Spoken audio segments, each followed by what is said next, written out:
Boa noite, pessoal. Me chamo Aldair Ferreira e nesse vídeo de hoje eu gostaria de dar continuidade à minha história. Por que saí do cristianismo e vim para o judaísmo?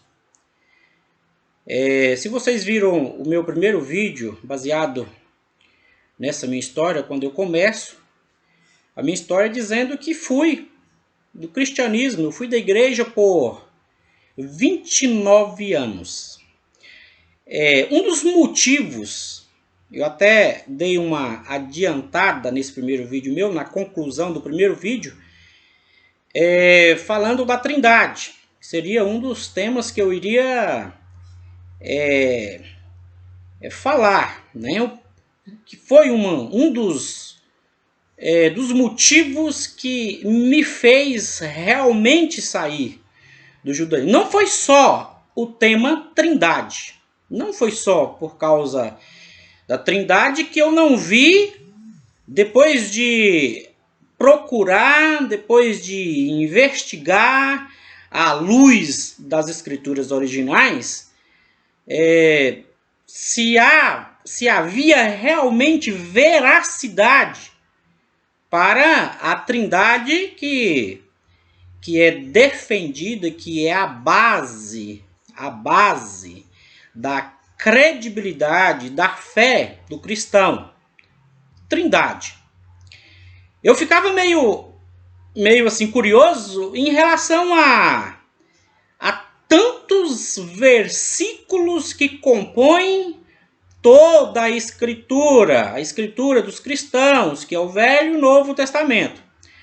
Porque, na verdade, velho, eu não acho que seria a forma ideal para ser usada em uma escritura considerada inspirada por Deus. Se é inspirada por Deus, é sagrada. Se é sagrada, não deve ter certos termos que para mim é um termo pejorativo, velho. Isso significa que a aliança que o Eterno fez com Israel lá no princípio se tornou velha? Não acredito. Eu não acredito. Eu não vejo dessa forma. Então, assim, diante de tanto texto e contexto das escrituras, você não achar na sua forma literal a palavra Trindade. Então, de onde se originou essa palavra Trindade? Que compõe o Deus Pai, o Deus Filho e Deus Espírito Santo, e é usado sempre nos batismos, né? Porque quando eu fui batizado na igreja, né, aos 13 anos de idade, completando 14 anos de idade, quando eu fui batizado, foi em nome do Pai, do Filho e do Espírito Santo. O Espírito Santo como o Filho, segundo a teologia cristã, a teologia contemporânea, e você vê em qualquer curso teológico de conceito cristão, você vê que eles te ensinam, os grandes teólogos do meio cristão, diz que o Espírito Santo e o Filho, ou seja, as três pessoas são 100% homem e 100% Deus. Eu não entendo como que Deus ele pode ser 100% homem ao mesmo tempo que é 100% Deus. Porque, afinal de contas, se trata de Deus. E existe um dos conceitos, dos preceitos da base do judaísmo, ditados por Maimônides, se me lembro bem, é o terceiro dos 13 princípios do judaísmo. Diz que Deus, ele é incorpóreo. Deus não tem nenhuma forma, ele é incorpóreo. Nós vamos entender isso onde é defendido, onde é alegado pelos cristãos, a base que eles julgam ser para defender a ideia da Trindade, que infelizmente eu também acreditava que era. Né? Eu também acreditava que era. Então, diante de tanta procura de todos os versículos na sua forma literal, eu não achei, não existe. Vocês podem ler. Vocês que já leram, todos os cristãos, olha que eu estou falando aqui, sinceramente, de coração, eu não quero confrontar, não quero magoar ninguém, não quero contrariar ninguém, não tenho a intenção com esta minha história de ofender e ferir a sua religião. Não é essa a minha intenção. A minha intenção é tornar claro o porquê que eu saí do cristianismo e vim para o judaísmo. E um dos pontos principais, que pode não parecer um ponto tão importante, mas logicamente que sim, vocês há de concordar comigo, que a Trindade é uma base muito importante para o cristão, porque eles creem na Trindade, ou seja, eles veem na unicidade de Deus a sua forma trinitária, colocando Deus como três. E na verdade não. Deus não é três. Deus é um só. E o credo mais importante dos judeus ao defender o Eterno, a sua unicidade, é o Deuteronômio 6, que diz que o Eterno é um. Está bem claro, e todos vocês conhecem o texto que diz assim, ó: ouve, ó Israel, o Eterno é o nosso Deus, o Eterno é um. E isso você vê em todo o texto, em todos os contextos da escritura hebraica. Você vê que o Eterno é um. Mas se você for ver, analisar os textos, ler os textos, onde é defendido a ideia de Deus, a ideia da Trindade, nos textos do Novo Testamento, você não vê que Deus ele é um só. Você vai ver sempre que Deus ele é três. É por isso que é chamado da Trindade. A palavra Trindade você não encontra na Bíblia. Mas vamos entender o porquê, então, de achar que a Trindade consiste lá no chamado Velho Testamento. Mas na escritura hebraica não existe velho, existe a aliança, que é sempre nova, que é sempre atual. Mas qual a base que é mais usada para convencê-los ou convencer as pessoas de que a Trindade está embasada na Torá?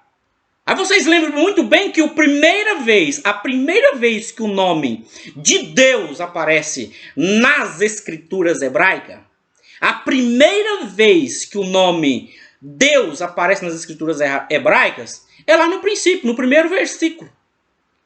É bem conhecido o primeiro versículo que diz assim: no princípio criou Deus os céus e a terra. No princípio criou Deus. No hebraico diz assim: Bereshit bara Elohim, que é, no princípio criou Deus. Se você olhar só neste primeiro versículo, vocês vão perceber que quem entende hebraico, mesmo não sendo judeu, quem entende hebraico vai ver que Elohim é uma palavra plural. Aí logo mata a charada para a pessoa pensar que aqui não está falando de um único Deus, mas está falando de mais de um Deus. 2, 3. Mas por que 3? Por que a ideia de 3? Não poderia ser mais se essa fosse a veracidade dessa história, a veracidade deste verso? No princípio criou Deus Elohim, a veracidade dessa palavra? Elohim subentende que são mais de um, porque é uma palavra plural. O texto hebraico oferece aqui, traz aqui uma palavra plural para entender o quê? Será que é para me entender que está falando de dois ou mais de dois deuses aqui? Não. Se fosse para ser mais que dois deuses, não teria usado o verbo criou. O verbo criou, que no hebraico é bará, bereshit, bará. No princípio criou Deus Elohim. No princípio criou Elohim, Deus, o céu e a terra. Porque o verbo criou está no singular, enquanto que Elohim está no plural. Então, como que entende, então, para quê essa palavra plural? Essa palavra plural, o hebraico traz essa forma plural para indicar que Deus compreende e unifica todas as forças infinitas, espirituais e eternas. Todas as forças infinitas e eternas. Agora, meus amigos, por que então o verbo bará? Já que Elohim é uma forma plural,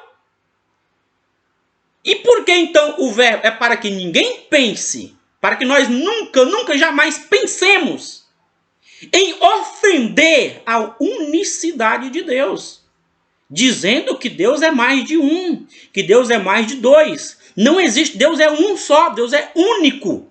Senão, não teria dito criou, que é no singular. Mas essa refutação aqui, essa alegação aqui dos cristãos da Bíblia, de conceito cristão, ou vamos mais fundo, a alegação aqui de Roma, ao inserir a ideia da trindade nas escrituras, para convencer as pessoas de que Deus é mais de um, aqui cai por terra, aqui está refutada. Porque aquilo, a interpretação principal para esse texto aqui é que Deus, porque Elohim aqui também se entende que está falando do seu poder no plural, no seu plural majestático, ao fazer todas as coisas, ao reger todas as coisas. Existe uma gematria, porque o hebraico também é gematria. Você vai encontrar a numerologia, porque cada coisa tem um seu valor, o valor numérico. Então, a gematria de Elohim é o mesmo que a raiz de natureza. Ou seja, Deus, ele está presente em tudo que ele criou. Deus, ele está presente na existência. A existência de tudo existe dentro de Deus. Então, cai por terra essa ideia. E isso eu encontrei nas escrituras hebraicas. Olha que eu defendia muito a base para a trindade em minhas pregações, em minhas palavras, em confraternizações com os cristãos. Eu sempre tinha uma palazinha para me pregar e eu falava muito sobre isso. Como se fosse isso, na verdade, não é. Agora veja bem, onde mais que os cristãos, que Roma mostra e dá base para que a pessoa acredite que a trindade está presente aí? É no outro verso, no mesmo capítulo, no verso 26 e o verso 27, ao criar o homem. Olha só a artimanha. Agora, pois, façamos o homem. Isso é o verso 26. Façamos o homem à nossa imagem, conforme a nossa semelhança. Pega esse texto, façamos. O que é que você vai entender? O que as pessoas vão entender? Lógico, aqui não é só um que está falando, não é só um que está fazendo. Façamos o homem à nossa imagem, conforme a nossa semelhança.